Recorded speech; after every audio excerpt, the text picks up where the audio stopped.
بسم اللہ الحمدللہ والصلاة والسلام علی رسول اللہ وعلی آلہ واصحابہ واہل بیتہ اجمعین برحمتک یا ارحم الراحمین.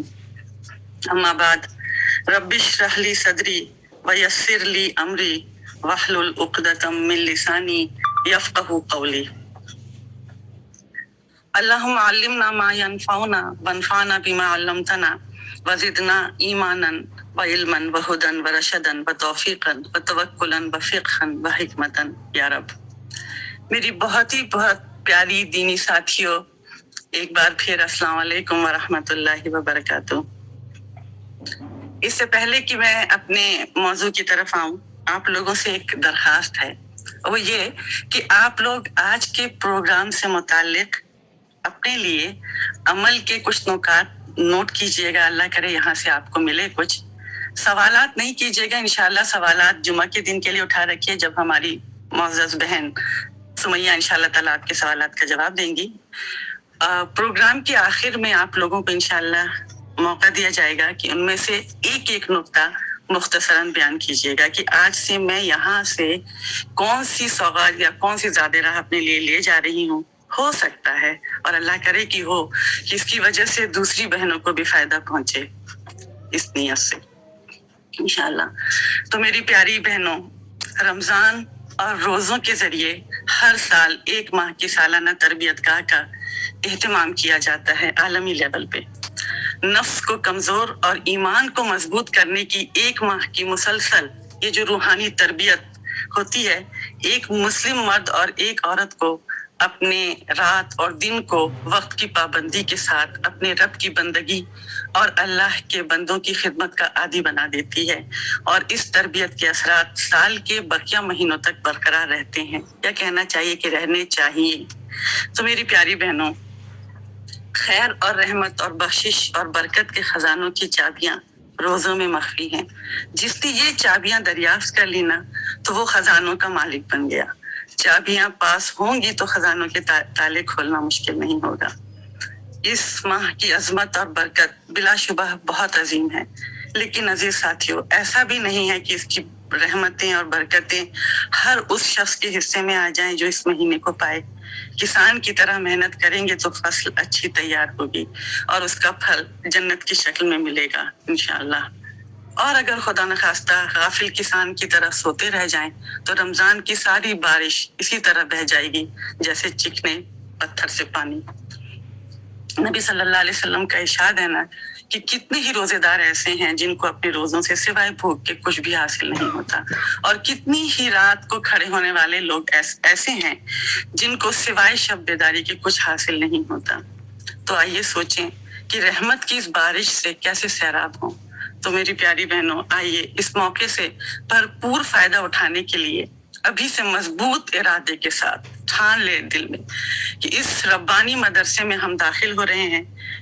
انسان اپنے ارادے کو پورا کرنے کے لیے یا بروکار لانے کے لیے لا کر جب پابندیاں اختیار کرتا ہے، ہر طرح کے شر سے اور برائی سے بچتا ہے، تو اسے پرہیز کا خزانہ ملتا ہے. اللہ پر اس کا اعتماد بڑھتا ہے، خود اعتمادی پیدا ہوتی ہے. پھر شیطان اس پر وار نہیں کر سکتا. وسوسہ اندازی کر کے وہ وسوسہ کرے گا لیکن گمراہ نہیں کر سکتا. روزے دار کو تقوی اور پرہیزگاری کی دولت مل جاتی ہے، اور یہی دولت بے بہا انسان کو منکرات اور شہوات اور گناہوں سے دور رکھتی ہے. رمضان کی آمد پر عزیز ساتھیوں، استقبال رمضان کے مختلف پروگرامز کیے جاتے ہیں. اب سوشل میڈیا کی وجہ سے اس کا دائرہ کافی بڑا ہو گیا ہے الحمدللہ. ان میں کوئی ایسی نئی بات نہیں ہوتی جس کا لوگوں کو علم نہ ہو. بس عزیز ساتھیوں، یہ ایک تذکیر ہے اور جذبوں اور شوق کو بڑھانے کی کوشش ہے. تو آئیے آج ہم کچھ باتوں کو تازہ کرتے ہیں انشاءاللہ. تو اس کے لیے سب سے پہلے ذہنی تیاری، نیت اور ارادہ. اپنے آپ کو جسمانی، جذباتی، روحانی طور پر تیار کرنا ہے. نبی صلی اللہ علیہ وسلم نے فرمایا نا کہ انما الاعمال بالنیات، تمام اعمال کا دار و مدار نیتوں پر ہے. تو رمضان المبارک کے استقبال کے لیے سب سے پہلا کام یہ ہے کہ ہم ابھی سے اس سے بھرپور فائدہ اٹھانے کی خالص نیت اور پختہ ارادہ کر لیں۔ رمضان کے پیغام اور عظمت کو اپنے اندر تازہ کر لیں۔ پہلے سے ذہن کو تیار کرنے سے بہت سے کام آسان ہو جاتے ہیں۔ اتنا تو ذہن میں بٹھا لیں کہ نیند متاثر ہوگی، کچھ روٹین کے عمل متاثر ہوں گے، تتجافا جنوبہم پر عمل کا موقع بھی تو ملے گا عزیز ساتھیوں۔ پھر اسی طرح دل کی صفائی، اپنے دلوں کو صاف کرنا ہے ہر طرح کی غلاظت سے، ہر طرح کی گندگی سے، کینہ سے، کدورت سے، اپنے معاملات سب صاف کرنے ہیں صرف اللہ کی خاطر عزیز ساتھیوں۔ التقویٰ ہا ہونا، نبی صلی اللہ علیہ وسلم نے دل کی طرف اشارہ کر کے فرمایا تھا۔ تو اس دل کو قلب مطمئن اور قلب سلیم بنانے کے لیے یہ بہت بہترین موقع ہے۔ اللہم اجعل فی قلوبنا نورا۔ پھر اسی طرح حقوق العباد کا معاملہ ہے عزیز ساتھیوں، اور بہت اہم ہے۔ معاشرتی امن اور سکون میں جو ڈسبیلنس ہوتا ہے وہ اس وقت ہوتا ہے جب حقوق لینا ہی زندگی کا مقصد بن جاتا ہے اور فرائض سے انسان بچنا چاہتا ہے یا پہلو بچانا چاہتا ہے۔ اسلامی معاشرے میں عزیز ساتھیوں، بندوں کی ایمانی کیفیت یہ ہوتی ہے یا ہونی چاہیے کہ وہ اپنا حق لینے سے زیادہ فرض نبھانے میں دلچسپی رکھتے ہوں، یعنی دل وسیع ہو، یہی مومن کی شان ہے۔ تنگی نفس ہر رشتے کی چاشنی چاٹ جاتی ہے۔ اسلامی معاشرے کی جھلک ہم کو سورہ الحشر میں نظر آتی ہے، جہاں یُؤْثِرُونَ عَلَىٰ أَنفُسِهِمْ وَلَوْ كَانَ بِهِمْ خَصَاصَةٌ، اور وہ اپنی ذات پر دوسروں کو ترجیح دیتے ہیں خواہ اپنی جگہ خود محتاج ہوں۔ تو یہ ہے ایک مومن کی شان۔ تو رمضان کے دوران خصوصاً طاق راتوں میں اپنے نفس کا جائزہ لیا جائے کہ حقوق اور فرائض کے معاملے میں ہم اپنے نفس کو کہاں پاتے ہیں۔ تنگی نفس نے کتنی کامیابیوں کو ناکامیوں میں بدل دیا۔ طمع اور لالچ نے دل کو کتنا ویران کر رکھا ہے۔ رشتوں کی مٹھاس تنگ دلی کے سبب کس قدر کرواہٹ میں بدل گئی ہے۔ ضد ہے، ہٹ دھرمی ہے، انا کی تسکین ہے، اس طرح کے کتنے جنجال ہیں جو ہم نے پال رکھے ہیں۔ حسد، غیظ و غضب کی آندھی نے محبتوں کے کتنے چراغ گل کر دیے ہیں۔ دوسروں پہ بہتان، الزام لگا کر کتنے دل توڑنے کا گناہ سرزد ہوا ہے۔ میرے کسی بول سے، میری کسی حرکت سے، میرے کسی رویے سے، میری کسی بھی باڈی لینگویج سے، میری آنکھوں کے اشارے سے کسی کے دل کو ٹھیس تو نہیں پہنچی، رشتوں میں دراڑ تو نہیں پڑ گئی۔ اپنی عدالت عزیز ساتھیوں آپ لگا کر خود کا وکیل نہیں عزیز ساتھیوں جج بن کر کے فیصلہ کرنا ہے۔ اپنے نفس امارہ کو نفس سے مطمئنہ بنانے کے لیے اپنے قصوروں کا اعتراف کرنا، بندوں سے معافی مانگنا ضروری ہے تاکہ اللہ تعالیٰ بھی ہمیں معاف فرمائے۔ اگر کسی بندے کے حق کی ادائیگی میں کوتاہی ہو گئی ہے تو اس رمضان سے پہلے ادا کریں اور اس سے بالمشافہ ملاقات کر کے معافی مانگ لی جائے۔ اگر اپنے اندر اتنی ہمت نہیں پاتے ہیں تو تحریراً ہی اس کے پاس کوئی پیغام بھیج دیا جائے، اور آج کل تو یہ واٹس ایپ اور سوشل میڈیا کے ذریعے بھیجنا آسان ہے میسج۔ حدیث میں بڑی خوبصورت دعا ملتی ہے اور وہ اسی رشتوں سے متعلق ہے۔ نبی صلی اللہ علیہ وسلم نے فرمایا، صحیح مسلم کی روایت ہے، اللہم انی اتخذ عندک عہدا لن تخلفنیہ فانما انا بشر فای المؤمنین آذیتہ شتمتہ لعنتہ جلدتہ فاجعلها له صلاة وزکاة وقربة وتقربہ بہا الیک یوم القیامہ۔ اے اللہ، بے شک میں تجھ سے عہد کرتی ہوں، تو ہرگز اس وعدے کے خلاف نہیں کرتا، میں تو صرف ایک انسان ہوں، تو جس مومن کو میں نے تکلیف دی، اسے برا کہا، اس پر لعنت کی، اسے سزا دی، تو اسے اس کے لیے رحمت اور پاکیزگی اور ایسا قرب کا باعث بنا دے کہ وہ قیامت کے دن اس کے ذریعے تیرے قریب ہو۔ کتنی وسیع قلبی کی دعا ہے یہ۔ پھر اسی طرح نیکیوں کے حصول میں ایک دوسرے کے ساتھ مسابقت کروں گی، یہ نیت ہو، اچھی نیت سے، وفی ذالک فلیتنافس المتنافسون۔ ایسے میں جب عزیز ساتھیوں جنت کے دروازے کھلے ہوں، جہنم کے دروازے بند ہوں، شیاطین جکڑے جا چکے ہوں، تو کون سی چیز مجھے یا باغی الخیر اقبل پر عمل کرنے سے روکنے والی ہوگی کہ گناہوں کی معافی کے مواقع مل رہے ہوں اور میں غافل ہو جاؤں؟ نہیں یا رب، تو ہر لمحے ہمیں تھامنا۔ یہ جو عزیز ساتھیوں ہم اللہ کی محبت، اس کے قرب، اس کی رضا کی دعا کرتے ہیں، رمضان میں اللہ سبحانہ وتعالیٰ ان دعاؤں کی قبولیت کے لیے جو پریکٹیکل طور پہ ہمیں کرنا ہے یا کرنا چاہیے، اس کے لیے ایک فضا ہموار کر دیتا ہے۔ یہ دروازوں کا جنت کے دروازوں کا کھول دیا جانا،